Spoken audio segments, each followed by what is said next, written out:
Injunction होता है, it may be granted for a temporary purpose also, it can be indefinite, that is it can be a permanent period also. तो temporary भी injunction grant हो सकता है, permanently भी injunction grant हो सकता है। तो by an order of injunction the court में direct to a person either to do something और refrain from doing some act which is the subject matter of the contract. तो यानी कि इंजंक्शन लेना भी हमारे पास एक रेमेडी होती है इन case of a breach of a contract. जैसे हमने वो एग्जांपल लिया बीएमसी का, जैसे बीएमसी ने आपको बोला कि भाई ये जो आपका घर है इसके बदले आप बीएमसी में पैसे भरिए, क्योंकि आपकी जो लैंड है ये बीएमसी की है, तो इस लैंड पे क्योंकि आपने घर बनाया है तो आप बीएमसी में आइए अथॉरिटी में सो एंड सो अमाउंट पे कर दो। अगर आप सो एंड सो अमाउंट पे नहीं करते हो तो हम 1 जनवरी को आके आपका घर तोड़ देंगे। तो उन्होंने कहा कि 1 जनवरी का नोटिस इशू किया है और दिसंबर में ही घर तोड़ने आ गए, it means they are doing breach of a contract. उन्होंने जो टाइम लिमिटेशन, जो टाइम पीरियड तुमको ग्रांट किया था उसके पहले ही वो उस काम को करने आ गए, तो इट मतलब उन्होंने कॉन्ट्रैक्ट को ब्रीच किया है। तो आप सूट फॉर इंजंक्शन वहाँ पे एप्लीकेशन कर सकते हो। Next option we have suit for damages for the loss sustain. Suit for damages मतलब डैमेजेस क्लेम करना, दैट इज़ हर्जाना, जो भी आपका लॉस हुआ है उसके बदले में सामने वाले से डैमेज लेना, तो हर्जाना लेना। So in case of a breach of a contract by the one party, है ना, दोनों पार्टी में से कोई भी पार्टी अगर कॉन्ट्रैक्ट को ब्रीच करती है तो जो एग्रीव्ड पार्टी है, of course aggrieved party is entitled for the damages.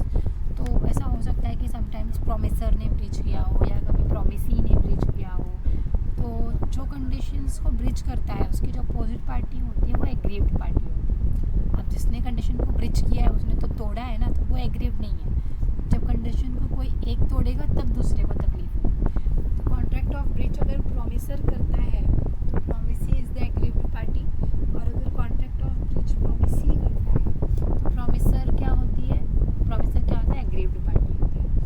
तो if there is a breach of a contract by the one party then the aggrieved party is entitled for the damages and the damages is there for a money compensation granted by the court to the injured party. तो ज़्यादातर damages में आपको क्या मिलता है, money compensation मिलता है granted by the court to the injured party, किसी इंजर्ड पार्टी को जो भी इंजर्ड होगा, प्रॉमिसी और promisee, for any financial loss suffered from him on the account of non performance of contract by the other party. सामने वाले के contract को टाइम पे सही से परफॉर्म ना करने की वजह से जो भी लॉस दूसरे पार्टी को हुई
करके देगा।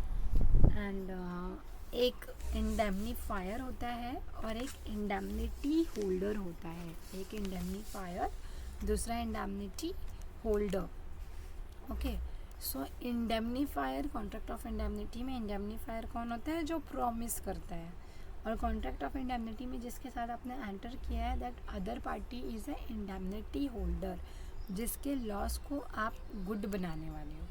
हम एक एग्जांपल लेते हैं। एक एग्जांपल आपको स्क्रीन पे दिख रहा होगा। That is insurance company.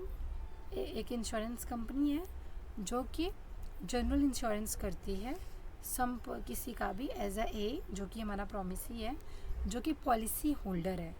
तो जो आपकी इंश्योरेंस कंपनियां होती हैं वो प्रॉमिसर का रोल प्ले करती हैं, इंडेमनीफायर का रोल प्ले करती हैं कि अगर आपको किसी भी तरीके का कोई लॉस हुआ तो हम आपको उसकी भरपाई करके देंगे, आपके लॉस को कंपनसेट करके दिया जाएगा of so and so amount. अब ये अमाउंट डिपेंड करता है कंसिडरेशन पे कि आप कितने का प्रीमियम भर रहे हो। इट्स लाइक आप जितने का प्रीमियम भरते हो अकॉर्डिंगली आपके उतने ही लॉस को गुड बनाकर दिया जाएगा बाय द इंश्योरेंस कंपनी। तो अगर आपने कोई भी जनरल इंश्योरेंस लिया है, तो जब आप जनरल इंश्योरेंस लेते हो तो आप इंश्योरेंस पॉलिसी होल्डर हो जाते हो। और भाई कंपनी तो है ही हमारे पास, तो कंपनी प्रॉमिसर होती है जो प्रॉमिस करती है कि अगर आपने लॉस हुआ आपको तो मैं आपको कंपनसेट करूँगा। और हम प्रॉमिसी होते हैं जो उनके इस कॉन्ट्रैक्ट को एक्सेप्ट करते हैं कि ठीक है, आपके इस कॉन्ट्रैक्ट को एक्सेप्ट करते हुए कि अगर कुछ हुआ तो आप भरपाई करोगे तो ठीक है, तो फिर हम भी आपको प्रीमियम देने के लिए रेडी है। तो with this terms and conditions हमने जनरल इंश्योरेंस करा के ले लिया और कंपनी ने कहा कि वो 10 लाख तक के अमाउंट के लिए हमको कंपनसेट करेगी। किसको? इंश्योरेंस पॉलिसी होल्डर को। तो in case of any loss suffered by the policy holder, insurance company will be liable to pay that amount to the promisee, because उन्होंने कॉन्ट्रैक्ट ऑफ इंडेमनिटी में enter किया है कि अगर कोई लॉस हुआ तो हम कंपनसेट करेंगे। तो लॉस हुआ तो they have to compensate. This is what the contract of indemnity is, to make good the loss or to save from to save from the loss. So contract of indemnity जो है इसका definition भी है, it is defined in our contract act. So definition part says a contract of indemnity is a contract by which one party promises. a contract of indemnity एक ऐसा contract है जहाँ पे एक पार्टी प्रॉमिस करती है, जैसे कि इंश्योरेंस कंपनी प्रॉमिस कर रही है टू सेव द अदर, किसको? प्रॉमिसी को, कि वो उसे बचाएगी from the loss caused to him by the conduct of the, चाहे प्रॉमिसर की वजह से हुआ हो या उसके खुद की वजह से हुआ हो या किसी और की कंडक्ट के वजह से हुआ हो। यानी लॉस चाहे प्रॉमिसर की वजह से हुआ हो या प्रॉमिसर की खुद के वजह से हुआ हो या फिर किसी थर्ड पर्सन की वजह से हुआ हो, लॉस हुआ तो हम भरपाई करेंगे। This is what the definition of contract of indemnities. A contract of indemnity is contract by which one party promises to save the other from the losses caused to him by the conduct of promisor himself or by the conduct of any other person.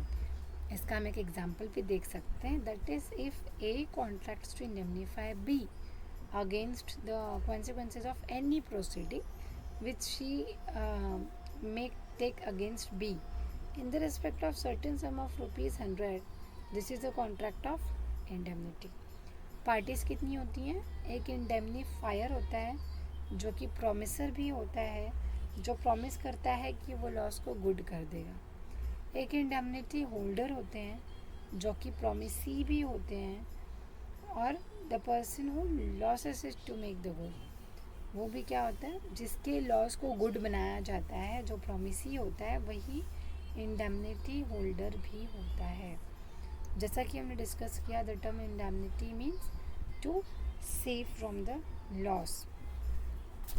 Now to save from the loss हम पढ़ रहे हैं, loss की भरपाई करना, loss से बचाना, ये सब इंडेमनिटी का काम है, कॉन्ट्रैक्ट ऑफ इंडेमनिटी का काम है। But happening of a loss is not happening of the loss is contingency ना, हम बोल नहीं सकते कि लॉस होगा ही होगा. अगर लॉस हुआ तो हम कंपनसेट करेंगे, बट अगर लॉस नहीं हुआ तो देयर इज़ पॉसिबिलिटी कि लॉस हो ही ना. तो कॉन्ट्रैक्ट ऑफ इंडेमनिटी क्या बताता है? The happening of the loss is contingency. Loss का होना या नहीं होना ये डेफिनेट या डिसाइडेड नहीं होता.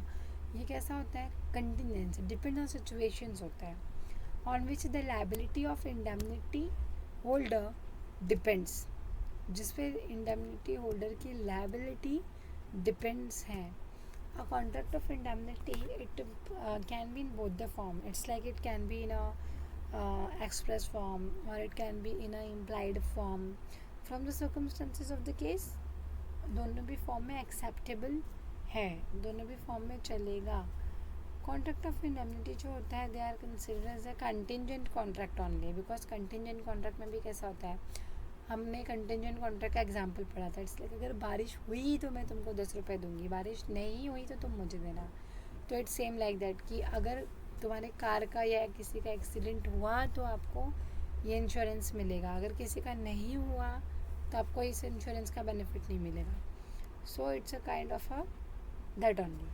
तो यानी कि जो इंडेमनिटी होती है, it may be in express और in an implied form of the circumstances of the case. Contract of indemnity, they are also considered as a contingent contract. So all the essentialities जो है एक valid contract के, it must be fulfilled by the contract of indemnity, because contract of insurance, if we talk then other than life insurance, it can be a kind of indemnity. But life insurance kind of indemnity में नहीं आता.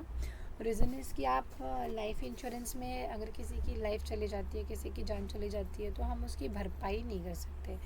If in case आपके TV का insurance है, car का insurance है, mobile का insurance है, तो उसकी भरपाई की जा सकती है. एक बार अगर कार, टीवी, लैपटॉप, मोबाइल्स कुछ ख़राब हो गया तो उनकी भरपाई की जा सकती है, आपको उतना अमाउंट दे दिया जाएगा. बट मदर, उनकी भरपाई कौन करेगा? उनकी भरपाई पैसे से होगी? नहीं होगी. तो दैट्स व्हाई वी से कॉन्ट्रैक्ट ऑफ इंश्योरेंस जो है लाइफ इंश्योरेंस के लिए is a kind of a contract of indemnity. ये कॉन्ट्रैक्ट ऑफ इंडेमनिटी का एग्जाम्पल है इंश्योरेंस, बट लाइफ इंश्योरेंस को छोड़ के, क्योंकि किसी के भी लाइफ के बदले उसकी हम भरपाई उस लेवल की कर ही नहीं सकते. It is not possible only.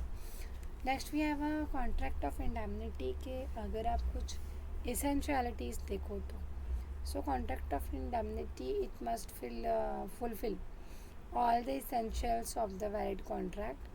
जो प्रोमिसी है, that is the indemnity holder must have suffered loss. पहले बात है, आपको लॉस भी तो होना चाहिए.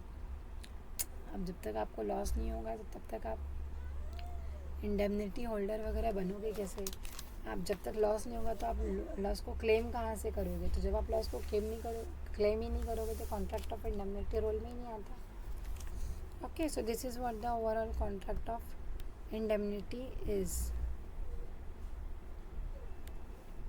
With this next one we have a contract of a guarantee.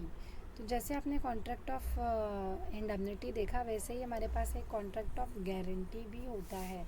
Contract of guarantee is a contract to perform the promise or discharge the liability of the third person in case of his default. यानी जब contract में जो दो parties हैं उसमें से जब कोई डिफ़ॉल्ट कर देगा तो ये जो तीसरी पार्टी है हमारी ये गारंटी लेगी कि भाई अगर उसने डिफ़ॉल्ट किया ना तो मैं उस अमाउंट को पे कर दूँगा. That is contract of guarantee is a contract to perform the promise or discharge the liability of the third person in case of his default. कि भाई अगर कोई डिफ़ॉल्ट करता है, कॉन्ट्रैक्ट ऑफ गारंटी क्या है कि अपना प्रॉमिस परफॉर्म कीजिए, डिस्चार्ज करो liability of a third person को in case of his default. जैसे कोई भी पार्टी अगर डिफ़ॉल्ट ए और बी दो लोग हैं, तो बी ने ऐसे कहा कि भाई मेरे को 5,000 रुपये ज़रा उधारी देना. ए ने कहा मैं दे तो दूंगा, लेकिन तो पहले कोई गारंटर तो लेके आ कि इनके समझ तूने नहीं दिया तो फिर मैं वो पैसे कैसे रिकवर करूँगा. तो बी ने कहा ठीक है चलो मैं गारंटर लेके आता हूँ. तो मैं सी को लेके आता हूँ. तो सी गारंटी देता है कि अगर बी ने पैसे सो एंड सो डेट को या सर्टेन अमाउंट को नहीं दिया तो फिर मैं दे दूँगा, यानी कि सी उस अमाउंट को पे करेगा। क्यों? क्योंकि सी गारंटी ले रहा है किसकी? बी की। This is what contract of indemnity is. Guarantee. Contract of guarantee is a contract to perform the promise or discharge the liability of the third person in case of his default। जहाँ पे हम तीसरे person की liability ले रहे हैं, तीसरे person की जिम्मेदारी ले रहे हैं कि अगर वो डिफ़ॉल्ट करता है तो उसके बदले में जो पेमेंट उसे करनी है वो पेमेंट हम करेंगे। ये हमारा कॉन्ट्रैक्ट ऑफ इंडेमनिटी होता है। कॉन्ट्रैक्ट ऑफ इंडेमनिटी में भी हमारे पास 3 पार्टीज़ होती हैं, एक श्योरिटी, एक प्रिंसिपल डेटर और एक क्रेडिटर। श्योरिटी कौन होता है? सिंपल फॉर्म में जनरली तो जो गारंटी देता है उसको हम लोग गारंटर बोलते हैं। तो आप लीगल टर्म में समझ सकते हो कि गारंटर ही आपका श्योरिटी है। Then we have a principal debtor and we have a creditor. Principal debtor कौन होता है? The person in the respect of who is default the guarantee is given. जिसके डिफ़ॉल्ट पे आप गारंटर देते हो वो प्रिंसिपल डेटर होता है। और जिसके लिए गारंटी दी गई है, the person to whom the guarantee is given is the creditor. जिसको गारंटी दी गई है वो क्रेडिटर है, और जिसके डिफ़ॉल्ट में गारंटी दी गई है प्रिंसिपल डेटर है। सो गारंटी जो होती है also it may be in express और implied form.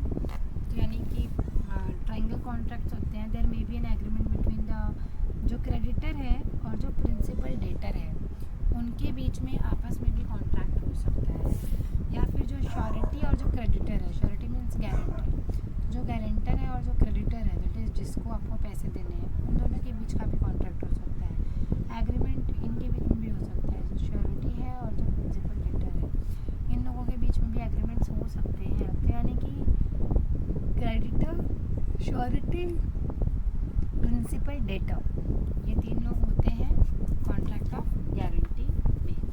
So contract it is a contract between the surety that is जिसने गारंटी ली है guarantor, and the principal debtor is that of indemnity. Principal debtor कौन होगा? The person in the respect of who is default is guaranteed is given. So principal debtor क्या करता है? Indemnifies the surety in case suffered loss due to the default committed by the principal debtor. कहाँ पे? This contract is always implied in every contract of guarantee. This is what a contract of guarantee is. और contract of guarantee के almost each and everything and सारे contracts पे ये जो conditions हैं, ये जो टर्म्स एंड कंडीशंस हैं, ये अप्लाई होते हैं। तो विद दिस हमने थोड़ा बहुत देखा कॉन्ट्रैक्ट ऑफ गारंटी पे भी। So if you are doing anything for the principal debtor or any promise which is made for the benefit of the principal debtor may be significant considered to the surety for giving the guarantee. It is not necessary that there should be some benefit to the surety. The consideration received by the principal debtor is taken to be sufficient consideration for the surety. Okay, there are some essentialities of the contract of guarantee is essentialities ये है कि जो contract of guarantee होती है it must contain all the essentials of the valid contract. पहली बात, इसमें सारे वैलिड कॉन्ट्रैक्ट्स होने चाहिए, plus there must be debt which is existing and enforceable. कोई कर्जा है तो एग्जिस्टिंग और एनफोर्सेबल होना चाहिए। 6 पार्टीज होने चाहिए, principal debtor, creditor, security. The liability of the principal debtor की जो होती है प्राइमरी होती है, the liability of the surety secondary, or there should be there must be a promise by the surety express or implied form by the amount in case of a default by the principal debtor। के principal debtor ने अगर default किया तो there must be promise by the surety in the form of express or implied। the express means that is in writing or in a oral form कि वो amount pay कर देगा in case of default of principal debtor। अगर principal debtor ने default किया तो with this हमने basic intro लिया related to contract of indemnity and contract of guarantee. तो एक शॉर्ट सा रिवीजन भी कर लेते हैं, फिर आगे बढ़ते हैं। सो हमने देखा what are the remedies available for the breach of a contract. अगर आप ब्रीच ऑफ कॉन्ट्रैक्ट के रेमेडीज़ देखते हो तो it is a breach of a contract में हमारे पास 3 टाइप्स की रेमेडीज़ होती हैं, जिसमें कि हमने देखा suit for specific performance, suit for injunction और suit for damages for the loss sustained. So for specific performance says कि भाई आपका जो कॉन्ट्रैक्ट है वो आपको स्पेसिफिकली परफॉर्म करना पड़ेगा. इन केस आप डिले करके परफॉर्म कर रहे हो तो ठीक है भाई, कंपनसेशन के साथ परफॉर्म करो, but you have to perform. तो यहाँ पे आपको परफॉर्म करना है बिकॉज कोर्ट का डायरेक्शन है कॉन्ट्रैक्ट को परफॉर्म करने के लिए. सूट फॉर इंजंक्शन में देखा हमने कि अगर आपको स्टे लेना है या इंजंक्शन लेना है तो आप स्टे और इंजंक्शन भी क्लेम कर सकते हो इन केस ऑफ किसी ने आपके साथ कॉन्ट्रैक्ट को ब्रीच किया है तो. अब कॉन्ट्रैक्ट अगर एक पार्टी ब्रीच करती है तो दूसरी पार्टी को बट ऑब्वियस कोई ना कोई लॉस तो होने ही वाला है. तो जो दूसरी पार्टी को लॉस हो रहा है उसको कंपनसेट करने के लिए वो डैमेजेस को क्लेम कर सकता है. तो सूट फॉर डैमेजेस भी हो सकता है फॉर द लॉस सस्टेन, तो जो भी लॉस हुआ उसके डैमेजेस की भरपाई करो. क्वांटम मेरिट में हमने देखा तो ये 3 फैसिलिटीज़ हमारे पास अवेलेबल है इन case of a breach of a contract. कि भाई कॉन्ट्रैक्ट अगर ब्रीच हुआ 3 सुविधाएं हैं हमारे पास जिसको हम यूज़ कर लेंगे. क्वांटम मेरिट में हमने देखा that is as much as deserve और एज मच एज मेरिटेड. जितना भी आप डिजर्व करते हो उतना अमाउंट आपको दिलाया जाएगा. Quantum merit quantity will be decide according to your merit works. Okay, तो हाउ मच जो भी अमाउंट आप डिजर्व करते हो दैट इज एबल टू.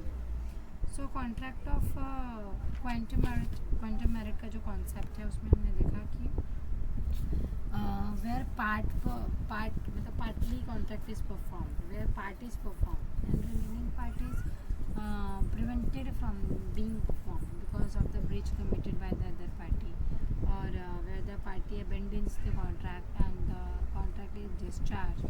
तो इन ऑल दिस केसेस हम क्वांटम मेरिट का बेनिफिट ले सकते हैं. और इफ़ आपका जनरल कॉन्ट्रैक्ट है, आपने कॉन्ट्रैक्ट में एंटर भी किया हुआ है बट आपने मेंशन नहीं किया है कि इन case of a breach of a contract compensation कितना दिया जाएगा या वर्कलोड कितना है, वर्कलोड के अकॉर्डिंगली आपको कितना पे मिलेगा, अगर ये चीज़ें रिटर्न में नहीं है तो फिर हम क्या कर सकते हैं. जब आप उस कॉन्ट्रैक्ट को पार्टली परफॉर्म करते हो because all these things are not mention in the contract, तो जब आप पार्टली परफॉर्म करते हो तो जो पार्टली अमाउंट है वो तो मेंशन है नहीं. अगर मेंशन है तो आप अकॉर्डिंगली वही अमाउंट क्लेम करोगे, नहीं मेंशन है तो व्हाट वी विल डू, हम according to our work consideration claim कर लेंगे.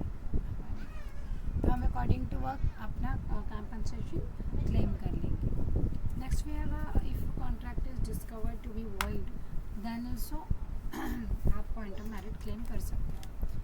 अगला हमने देखा contract of indemnity. Contract of indemnity में हमने देखा एक इंडेमनीफायर और एक इंडेमनी होल्डर, और वो आपको इंडेमनीफाई करते हैं लॉस के लिए. That is if you are going to suffer from any losses तो they are going to pay damages for that. Okay, so contract of indemnity is a contract जहाँ पे एक पार्टी प्रॉमिस करती है सेव करने के लिए अदर पार्टी को from the loss caused to him by the conduct of, चाहे वो प्रॉमिसर की वजह से हुआ हो या प्रॉमिसी के खुद के वजह से हुआ हो या फिर किसी और वजह से हुआ हो या किसी और के वजह से हुआ हो, फिर भी दे आर प्रॉमिसिंग कि वो उस लॉस को कंपनसेट करके दे देंगे. सो हमने कुछ इलास्ट्रेशंस एंड कुछ एग्जांपल्स भी देखे थे for each and everything. Since हम लोग रिवाइज़ कर रहे हैं तो हम शॉर्टकट में रिवाइज़ करेंगे. So as I said indemnifier जो होता है उससे हम प्रॉमिसर भी कहते हैं. A person who promises to make good the losses. And then एक इंडेमनिटी होल्डर होता है जिसे हम प्रॉमिसी कहते हैं. The person who losses to make good and indemnity means to save from the loss. So happening of the loss जो होता है ये कंटिंजेंट होता है. जैसे कि हमने कंटिजेंट कॉन्ट्रैक्ट पढ़ा है जो which is depend on the happening और non happening of the event. कुछ उसी टाइप का कॉन्ट्रैक्ट ऑफ इंडेमनिटी है कि लॉस हुआ तो कंपनसेट किया जाएगा, बेनिफिट मिलेगा, लॉस नहीं हुआ तो नहीं किया जाएगा. Plus contract of indemnity may be in the express और implied form of the circumstances of the case. So contract of indemnity is considered as a contingent contract. Therefore, all the essentialities of the valid contract must be fulfilled by the contract of indemnity. Plus, contract of indemnity के essential points अगर देखो तो the promisee, that is indemnity holder, must have suffered from the loss. If there is no loss, then the concept of indemnity does not comes into the rules. तो loss तो होना ही चाहिए तभी contract of indemnity role में आता है, और जो indemnifier है वो indemnity holder के loss की भरपाई करके देता है. The law of indemnity in India does not include cases it's like where the loss arises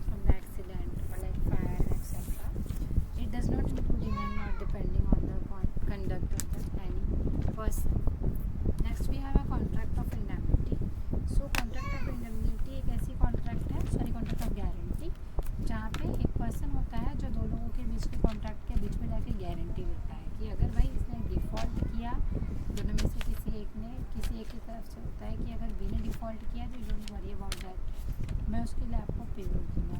so contract of guarantee एक ऐसा कॉन्ट्रैक्ट है जो परफॉर्म करता है कहाँ पे, प्रॉमिस और डिस्चार्ज ऑफ द लायबिलिटी को थर्ड पर्सन के पास in case of his default, कि अगर आपने डिफ़ॉल्ट किया तो जो थर्ड पर्सन है, जो गारंटर है, उसे उस कॉन्ट्रैक्ट को परफॉर्म करना पड़ेगा।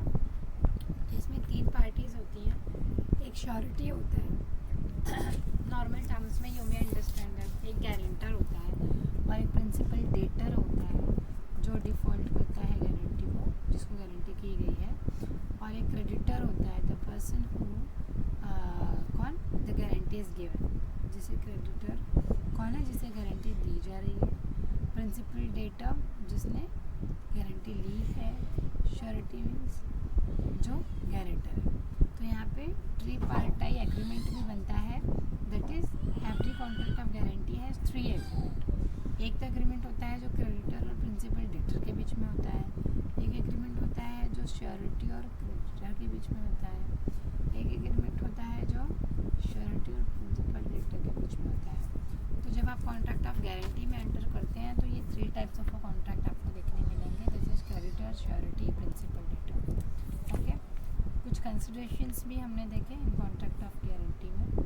तो कॉन्ट्रैक्ट ऑफ गारंटी में anything which is done for the principal debtor और any promise made for the benefit of principal debtor, it may be sufficient to the surety, इतना ही श्योरिटी के लिए सफिशिएंट होना चाहिए for giving guarantee. It is not necessary that there should be some benefit to the surgery, the consideration received by the principal debtor जो भी है is taken to be sufficient consideration for the surgery। अगर उन्होंने consideration amount कह दिया तो ठीक है, फिर कह दिया। ओके, तो कंसिडरेशन क्या क्या है कॉन्ट्रैक्ट ऑफ गारंटी में, ये सब हम कंटिन्यू करेंगे हमारे नेक्स्ट लेक्चर में। अभी के लिए बस आप लोग have a look on contract of indemnity and contract of guarantee, so that जब हम कल आगे कंटिन्यू करेंगे तो आपको पीछे की बातें समझ में आनी चाहिए।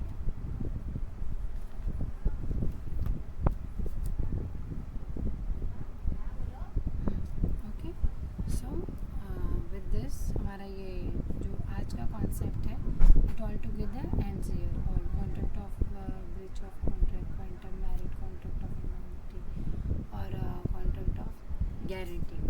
विद दिस कुछ केस लॉज देखते हैं, that is if A invites B for dinner और बी फेलियर हो गया अटेंड करने के लिए, तो ए ने फाइल कर दिया suit against B for the price of non consumed food.